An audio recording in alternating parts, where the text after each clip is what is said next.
आज हमारा है प्रैक्टिस सेट 2, जिसमें हम प्रैक्टिस करेंगे कंप्यूटर और यूपी जीके के प्रश्नों की। ठीक है, कंप्यूटर के होंगे 15 प्रश्न और यूपी जीके के होंगे 20 प्रश्न। टोटल हम 35 प्रश्नों का अध्ययन करेंगे। तो चलिए शुरू करते हैं। पहला प्रश्न, कंप्यूटर में एक शब्द का आकार होता है, इनमें से कोई नहीं। एक ही कंप्यूटर में भिन्न होता है, हर मामले में निश्चित होता है। एक कंप्यूटर में निश्चित है लेकिन विभिन्न कंप्यूटरों के बीच भिन्न होता है। तो 66 का उत्तर हो जाएगा एक कंप्यूटर में निश्चित है लेकिन विभिन्न कंप्यूटर के बीच भिन्न होता है। 66 का उत्तर हो जाएगा डी। क्या हो जाएगा 66 का? डी। अगला प्रश्न है, माइक्रो प्रोसेसर की गति को किस रूप में जाना जाता है? तो clock speed, mega speed, bit rate या फिर साइकिल स्पीड। तो माइक्रो प्रोसेसर की गति को क्लॉक स्पीड के रूप में जाना जाता है। 67 का उत्तर हो जाएगा ए। 67 का क्या होगा? ए। आजकल यूपी SSSC से जो भी परीक्षाएं हो रही हैं उसमें कंप्यूटर पूछा जाता है। ठीक है, और कंप्यूटर क्या है, सब में पूछा जा रहा है। कंप्यूटर का महत्व इतना बढ़ गया है।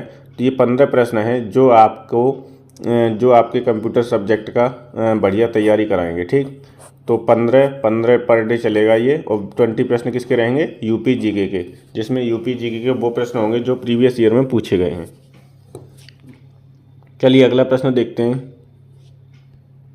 अगला है, एआई कंप्यूटिंग पर ध्यान केंद्रित करता है। एआई कंप्यूटिंग पर ध्यान केंद्रित करता है और पारंपरिक कंप्यूटिंग किस किस पर ध्यान केंद्रित करता है, पूछ रहा है। ठीक है, 68 का क्या हो जाएगा? डेटा सूचना ज्ञान, सूचना डेटा ज्ञान, ज्ञान डेटा सूचना, या दिए गए विकल्पों में से कोई नहीं। तो 68 का हो जाएगा सी। क्या हो जाएगा? 68 का सी हो जाएगा। ठीक, तो यहाँ पर आ जाएगा एआई कंप्यूटिंग ज्ञान, यहाँ पर हो जाएगा ज्ञान पर ध्यान केंद्रित करता है, और पारंपरिक कंप्यूटिंग डेटा और सूचना, डेटा और इंफॉर्मेशन, सूचना पर ध्यान केंद्रित करता है। ठीक है, 68 का क्या हो जाएगा? सी हो जाएगा। अगला है, एनएलपी के संबंध में निम्नलिखित में से कौन सा विकल्प सही नहीं है?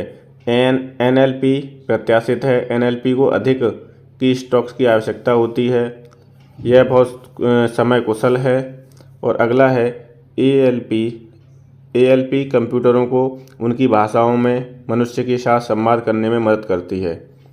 तो एनएलपी है, एएलपी लिख दिया हिंदी में। एनएलपी क्या करती है? कंप्यूटरों को उनकी भाषाओं में मनुष्य के साथ संवाद करने में मदद करता है। तो इसमें कौन सा सही नहीं है? तो इसमें ए सही नहीं है। कौन सा सही नहीं है? 69 का ए। ठीक है, एनएलपी प्रत्याशित है, ये वाला विकल्प गलत है, बाकी बी सी डी सही है। ठीक,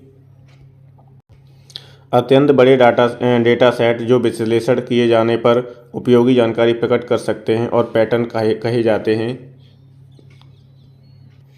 उन्हें बोलते हैं विशाल डेटा। क्या बोलते हैं? Big data. और 70 का उत्तर हो जाएगा बी। क्या हो जाएगा? 70 का उत्तर बी हो जाएगा। ठीक है, अगला है, निम्नलिखित में से कौन कंप्यूटर प्रोग्रामिंग में बाइनरी लॉजिक और अर्थमेटिक के प्रवर्तक हैं? Claude Shannon, Noam Chomsky, Leslie Lamport या जॉन बेकस। तो 71 का उत्तर हो जाएगा क्लाउड शैनन। कौन हो जाएंगे? क्लाउड शैनन, जो किसके हैं? कंप्यूटर में प्रोग्रामिंग में बाइनरी लॉजिक और अर्थमेटिक के प्रवर्तक हैं, क्लाउड शैनन। और 71 का हो जाएगा ए। क्या हो जाएगा? ए। अगला प्रश्न है, एसएसडी का अर्थ क्या होगा? एसएसडी की फुल फॉर्म क्या होगी? एसएसडी स्टैंड फॉर, तो एसएसडी हो जाएगा सॉलिड स्टेट ड्राइव। क्या हो जाएगा? Solid state drive. किसमें है? सी में है, तो इसका सी उत्तर बिल्कुल सही होगा। 72 का क्या हो जाएगा? सी। क्या हो जाएगा? सी। अगली फुल फॉर्म बतानी है, MOEMS की पूर्ण रूप क्या होता है इसका? तो micro optic electronic media source, micro opto electro mechanical system. तो 73 का क्या हो जाएगा? बी हो जाएगा। ठीक है, micro opto electro mechanical system होता है MOEMS का पूर्ण रूप। 73 का क्या हो जाएगा? बी। निम्नलिखित में से कौन सा MS वर्ड 2016 में एक मान्य मेनू आइटम नहीं है? व्यू, मेलिंग्स, होम और डेटा। तो 74 का क्या हो जाएगा? डेटा। ठीक है, डेटा जो है वो MS वर्ड 2016 में मान्य मेनू आइटम नहीं है। 74 का क्या हो जाएगा? डी। अगला है, पूर्व निर्धारित मानों के साथ स्वचालित रूप से फॉर्म आदि भरने वाली सुविधा को क्या कहा जाता है? तो स्वचालित रूप से फॉर्म भरने की प्रक्रिया को बोलते हैं ऑटोफिल। क्या बोलते हैं? ऑटोफिल बोलते हैं। और 75 का हो जाएगा ए। क्या हो जाएगा? 75 का ए। निम्नलिखित में से कौन सा फ़ॉन्ट सैंस सेरिफ है? तो एरियल, कुरियर, टाइम्स या सभी विकल्प। 76 का क्या हो जाएगा? 76 का हो जाएगा एरियल। क्या हो जाएगा? एरियल। ठीक है, ये क्या होता है? फ़ॉन्ट होते हैं, ये फ़ॉन्ट टाइप है। और क्या पूछ रहा है? फ़ॉन्ट सैंस सेरिफ है, तो कौन सा सैंस सेरिफ है? फ़ॉन्ट एरियल होता है। कौन सा? एरियल। तो 76 का हो जाएगा बी। निम्नलिखित में से MS एक्सेल 2016 में निम्नलिखित में से किस विकल्प द्वारा विंडो को 2 भागों में बांटा जाता है? तो डेवलपर, विंडो और स्प्लिट। 77 का उत्तर क्या हो जाएगा? या व्यू विंडो स्प्लिट या फॉर्मेट विंडो, क्या हो जाएगा? फॉर्मेट विंडो या डेवलपर विंडो स्प्लिट या व्यू विंडो स्प्लिट। तो वो इसका हो जाएगा सी। 77 का क्या हो जाएगा? सी। व्यू फिर विंडो फिर स्प्लिट। ठीक है, सी हो जाएगा इसका उत्तर। अगला है ईमेल भेजते समय BCC क्या दर्शाता है? तो BCC लिखा रहता है नीचे, वो क्या दर्शाता है? इंपॉर्टेंट प्रश्न है। Blind common copy, blind complete copy, blind communication copy या ब्लाइंड कार्बन कॉपी। तो BCC दर्शाता है blind carbon copy. Blind carbon copy. 78 का हो जाएगा डी। कौन सा ऑपरेटिंग सिस्टम नॉन इंटरेक्टिव है? नॉन इंटरेक्टिव कौन सा है? Multitasking operating system, multi user operating system, batch processing operating system या मल्टी प्रोग्रामिंग ऑपरेटिंग सिस्टम। तो नॉन इंटरेक्टिव कौन सा वाला है? तो वो है सी, बैच प्रोसेसिंग ऑपरेटिंग सिस्टम। 79 का क्या हो जाएगा? सी। निम्नलिखित में से कौन सा कथन कंप्यूटर के बारे में सही है? कंप्यूटर केवल सॉफ्टवेयर से बना होता है, कंप्यूटर स्वयं सारी जानकारी व्यवस्थित करता है, कंप्यूटर केवल हार्डवेयर से बना होता है, यह एक इलेक्ट्रॉनिक उपकरण है जो डेटा को संग्रहित, पुनः प्राप्त और संसाधित करता है। तो कंप्यूटर के बारे में डी कथन बिल्कुल सही है। यह एक इलेक्ट्रॉनिक उपकरण है जो डेटा को संग्रहित, पुनः प्राप्त और संसाधित करता है। ठीक, ये आपके 15 प्रश्न हो गए किसके? कंप्यूटर के। ठीक, अब आगे हम देखेंगे 20 प्रश्न किसके? यूपी जीके के। कानपुर में स्थित कृषि और प्रौद्योगिकी विश्वविद्यालय का नाम किस स्वतंत्रता सेनानी के नाम पर रखा गया है? चंद्रशेखर आज़ाद, महात्मा गांधी, लाल बहादुर शास्त्री, मंगल पांडे। तो वो हैं चंद्रशेखर आज़ाद। ठीक, 81 का हो जाएगा ए। 81 का क्या होगा? ए। जनसंख्या की दृष्टि से उत्तर प्रदेश में प्रथम 5 सबसे बड़े नगर कौन से हैं? तो वो हैं कानपुर, लखनऊ, वाराणसी, आगरा, मेरठ। ठीक है, इन विकल्पों के अनुसार बता रहा हूँ मैं। प्रथम सबसे 5 बड़े नगर कौन से हैं? कानपुर, लखनऊ, वाराणसी, आगरा, मेरठ। अगर किसी में इलाहाबाद होता तो इलाहाबाद में सबसे अधिक जनसंख्या, इलाहाबाद में सबसे अधिक जनसंख्या है, लेकिन विकल्प के अनुसार लखनऊ, कानपुर, लखनऊ, वाराणसी, आगरा, मेरठ सबसे बड़े हैं। 82 का हो जाएगा सी। अगला है उत्तर प्रदेश में किसके प्रचार हेतु कन्या सुमंगला योजना की शुरुआत की गई है? तो उत्तर प्रदेश की बहुत ही बेहतरीन योजना है कन्या सुमंगला योजना, जिसमें सरकार किस्त पैसे देती है, रुपए देती है। ठीक है, तो किसकी है? लड़कियों के लिए रोजगार के अवसर, लड़कियों के लिए डिजिटल साक्षरता, लड़कियों के लिए खेल में भागीदारी के अवसर या लड़कियों के लिए स्वास्थ्य एवं शैक्षणिक मानक।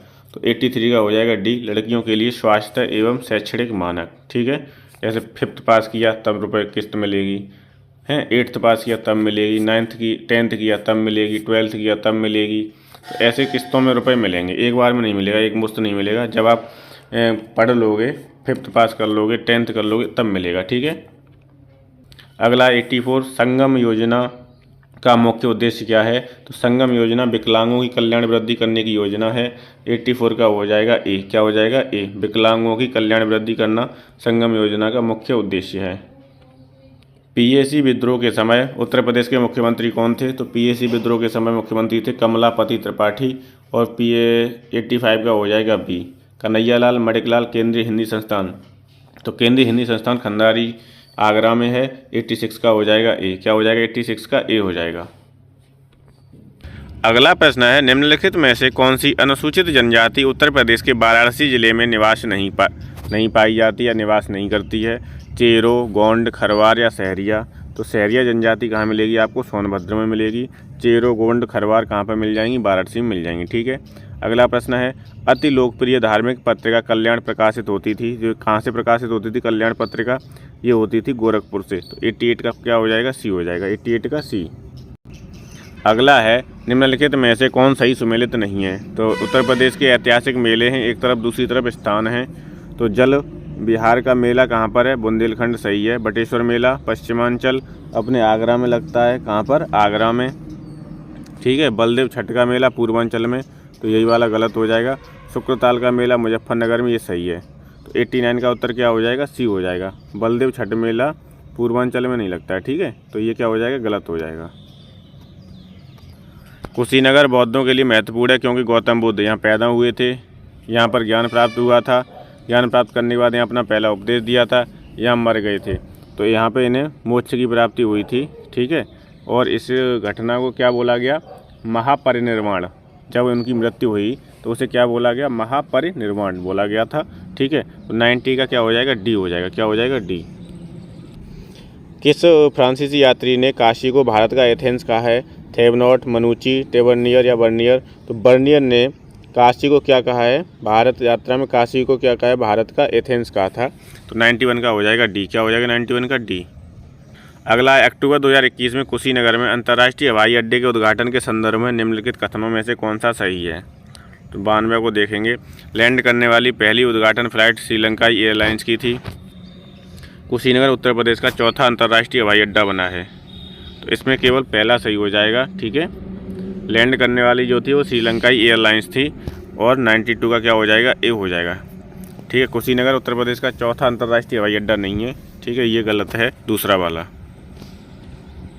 अगला है, उत्तर प्रदेश में कोयले के भंडार कहाँ पाए जाते हैं? विंध्य क्षेत्र में, सिंगरौली क्षेत्र में, बुंदेलखंड में या उपरोक्त सभी में? तो उत्तर प्रदेश में कोयले के भंडार पाए जाते हैं कहाँ पर? सिंगरौली क्षेत्र में। और 93 का क्या हो जाएगा? बी हो जाएगा। 93 का क्या होगा? बी। उत्तर प्रदेश में निम्नलिखित में से कौन सा शहर निर्यात विकास केंद्र नहीं है? आगरा, प्रयागराज, खुर्जा, मेरठ? तो आगरा, खुर्जा, मेरठ में निर्यात विकास केंद्र हैं, जबकि कहाँ पर नहीं है? प्रयागराज में नहीं है, ठीक है। तो 94 का क्या हो जाएगा? बी हो जाएगा। 94 का बी। अगला है, उत्तर प्रदेश की अर्थव्यवस्था के विभिन्न प्रखंडों की अभिनव प्रकृतियाँ निराशाजनक संभावनाएं दर्शाती हैं। कौन सी? कृषि में, उद्योग में, व्यापार में तथा वाणिज्य में या सेवाओं में? तो किसमें? सेवाओं में, ठीक है। निराशाजनक संभावनाएं दर्शाती हैं, कौन? सेवाओं में, ठीक है। तो 95 का क्या हो जाएगा? डी हो जाएगा। 95 का उत्तर डी। अगला है, यूपी SIDC का मुख्यालय कहाँ पर है? शाहजहाँपुर, फैजाबाद, लखनऊ या कानपुर? तो कहाँ पर है? कानपुर में। यूपी SIDC का मुख्यालय कहाँ पर है? कानपुर में।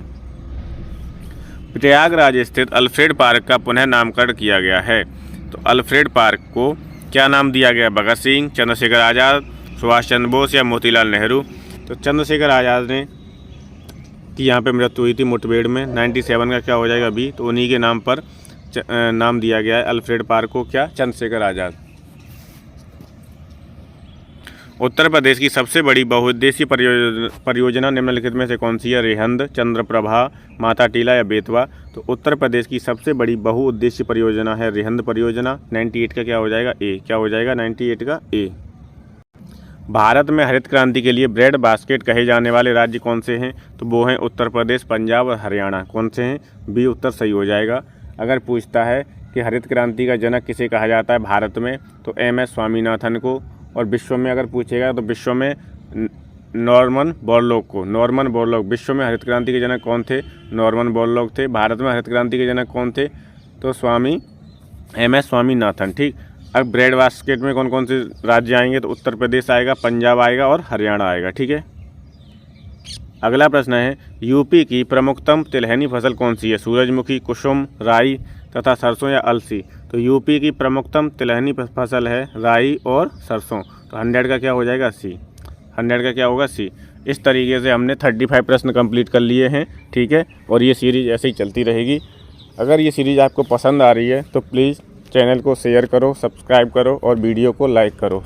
Thank you so much. अध्यापक मंत्रा के साथ जुड़ने के लिए बहुत बहुत धन्यवाद।